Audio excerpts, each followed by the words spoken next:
आकाशवाणी भोपाल से प्रस्तुत है प्रादेशिक समाचार।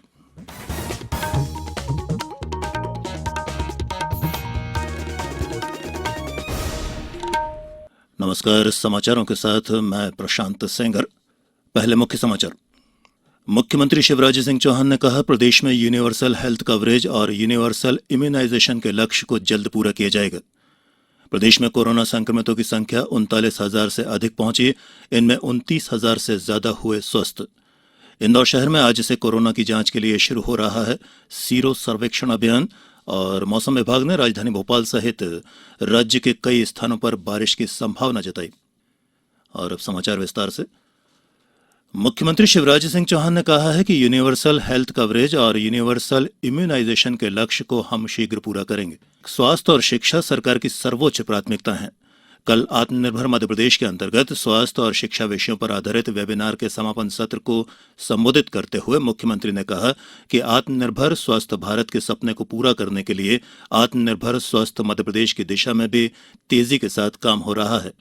वहीं केंद्रीय स्वास्थ्य मंत्री और विश्व स्वास्थ्य संगठन के कार्यकारी अध्यक्ष डॉक्टर हर्षवर्धन ने कहा कि मध्यप्रदेश में हेल्थ एंड वेलनेस सेंटर स्थापित करने की दिशा में उल्लेखनीय काम हो रहा है।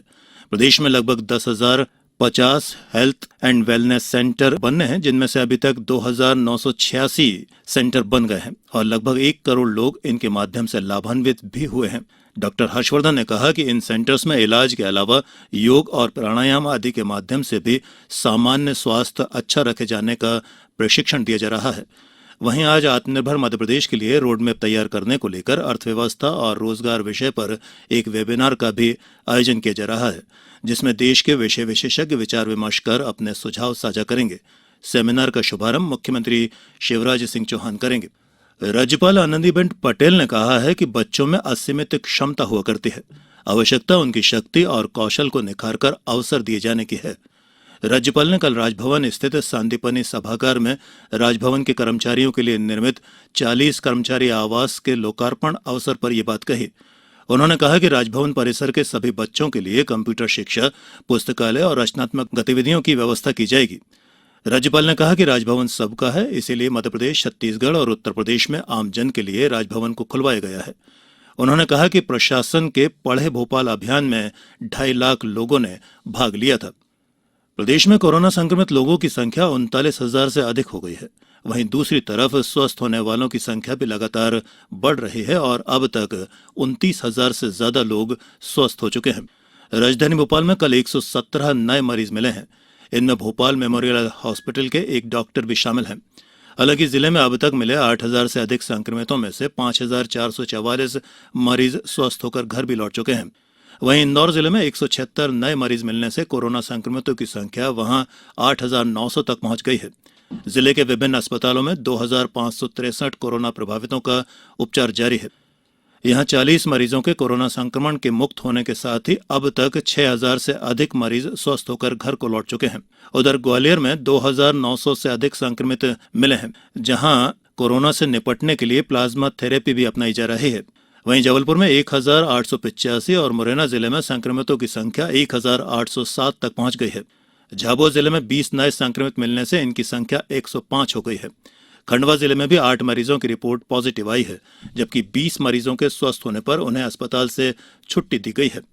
वाणिज्यिक कर मंत्री जगदीश देवड़ा ने बताया है कि ठेकेदारों द्वारा एमआरपी से अधिक दर पर मदिरा विक्रय करने की कोई भी शिकायत किए जाने पर संबंधित ठेकेदार के विरुद्ध जांच कर कार्रवाई की जाए।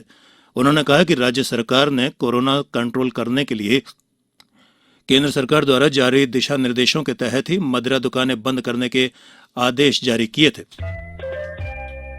ये समाचार आप आकाशवाणी भोपाल से सुन रहे हैं। हमारे समाचारों को अब आप कभी भी और कहीं भी अपनी सुविधा के अनुसार सुन सकते हैं। ये समाचार बुलेटिन यूट्यूब, ट्विटर और फेसबुक पर AIR न्यूज भोपाल पेज पर सुने जा सकते हैं। इसके अलावा आप हमारी वेबसाइट newsonair.com पर या AIR न्यूज ऐप पर भी समाचार सुन सकते हैं।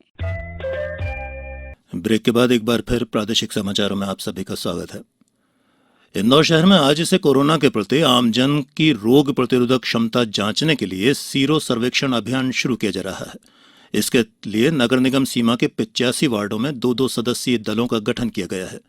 इनके माध्यम से 7 दिनों में 7,000 लोगों के रक्त नमूने लेने का लक्ष्य रखा गया है। शासकीय महात्मा गांधी चिकित्सा महाविद्यालय की डीन डॉक्टर ज्योति बिंदल ने बताया है कि सीरो सर्वेक्षण के माध्यम से कोरोना की प्रतिरोधक क्षमता वाले व्यक्तियों का पता लगाया जाएगा और इन व्यक्तियों से मिले रक्तदान को कोरोना वायरस संक्रमितों को चढ़ाया जाएगा, जिससे वे कोरोना संक्रमण से मुक्त हो सकेंगे। डॉक्टर बिंदल ने बताया कि रक्त नमूनों की जांच के माध्यम से शहर में सामुदायिक रूप से कोरोना के प्रति उत्पन्न हो रही रोग प्रतिरोधक क्षमता का प्रतिशत भी ज्ञात करना है। इस सर्वेक्षण में 33% बच्चे, 33% महिलाएं और 33% ही पुरुषों को शामिल किया गया है। भारत सरकार के जल शक्ति मंत्रालय के पेयजल एवं स्वच्छता विभाग के तत्वावधान में इन दिनों स्वच्छ भारत मिशन के तहत देश भर में गंदगी मुक्त भारत अभियान चलाया जा रहा है। इंदौर जिले में भी स्वयंसेवी संगठनों के माध्यम से ग्रामीण क्षेत्रों में अनेक गतिविधियां आयोजित की जा रही हैं। इसके तहत अनेक गांवों में स्वच्छता अभियान के साथ साथ पर्यावरण संरक्षण के लिए पौधरोपण कार्यक्रमों का भी आयोजन किया जा रहा है। प्रदेश के बड़वानी जिले में कोविड केयर सेंटरों में मरीजों को मिल रही सुविधाओं में कमी की शिकायतों की खबरों के बीच एक अनूठी पहल शुरू की गई है, जिसके तहत जिला स्तरीय कोरोना कंट्रोल रूम से कोविड केयर सेंटर में उपचाररत मरीजों को वीडियो या ऑडियो कॉल करके पूछा जा रहा है कि उन्हें कोविड केयर सेंटर में कोई असुविधा तो नहीं है।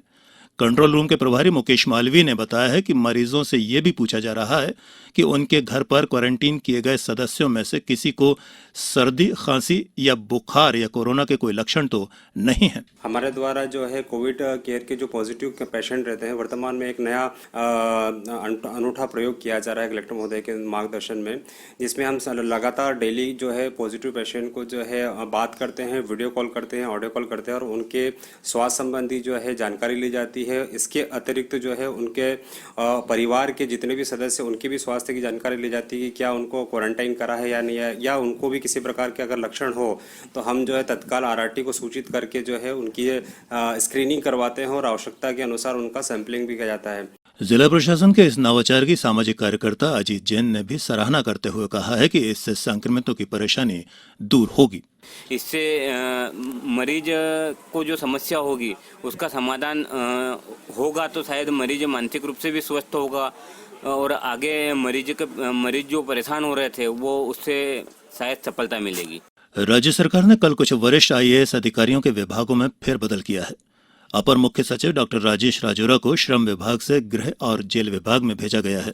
प्रमुख सचिव मनोज गोविल को वित्त और योजना, दीपाली रस्तोगी को वाणिज्यिक कर, शिवशेखर शुक्ला को जनसंपर्क और पर्यटन, फैज अहमद किदवई को खाद्य नागरिक उपभोक्ता संरक्षण और विवेक कुमार पोरवाल को एनएसएमई का प्रमुख सचिव बनाया गया है। और अब मौसम की खबर। अरब सागर और बंगाल की खाड़ी में बने सिस्टम के असर के चलते पिछले 24 घंटों में जबलपुर, मंडला और उमरिया सहित प्रदेश के 2 दर्जन से अधिक जिलों में बारिश हुई है। राजधानी भोपाल में भी कल रुक रुक कर बारिश हुई और आज सुबह से बादल छाए हुए हैं। जबलपुर में सबसे अधिक 103 सेंटीमीटर वर्षा दर्ज की गई है। इसके अलावा प्रदेश के पूर्वी हिस्से में स्थित मंडला, उमरिया, नरसिंहपुर, छिंदवाड़ा और सिवनी में भी अच्छी बारिश हुई है। वहीं बुंदेलखंड अंचल के सागर, दमोह, टीकमगढ़ और छत्तीसगढ़ में भी वर्षा दर्ज की गई। विंध्य क्षेत्र के अंतर्गत आने वाले रीवा और सीधी के अलावा प्रदेश के कुछ पश्चिमी क्षेत्र और उत्तरी इलाकों में भी बारिश हुई है। मौसम विभाग ने आज प्रदेश के कई स्थानों पर बारिश होने की संभावना जताई है। इस दौरान राजगढ़, होशंगाबाद, मंदसौर, नीमच, गुना, अशोकनगर और आगरमालवा सहित 18 जिलों में भारी बारिश हो सकती है। और अंत में इस बुलेटिन के मुख्य समाचार एक बार फिर। मुख्यमंत्री शिवराज सिंह चौहान ने कहा, प्रदेश में यूनिवर्सल हेल्थ कवरेज और यूनिवर्सल इम्यूनाइजेशन के लक्ष्य को जल्द पूरा किया जाएगा। प्रदेश में कोरोना संक्रमितों की संख्या 39,000 से अधिक पहुंची, इनमें 29,000 से ज्यादा हुए स्वस्थ। इंदौर शहर में आज से कोरोना की जांच के लिए शुरू हो रहा है सीरो सर्वेक्षण अभियान। और मौसम विभाग ने राजधानी भोपाल सहित राज्य के कई स्थानों पर बारिश की संभावना जताई। इस बुलेटिन में इतना ही। घर में रहिए, सुरक्षित रहिए और सुनते रहिए आकाशवाणी। नमस्कार।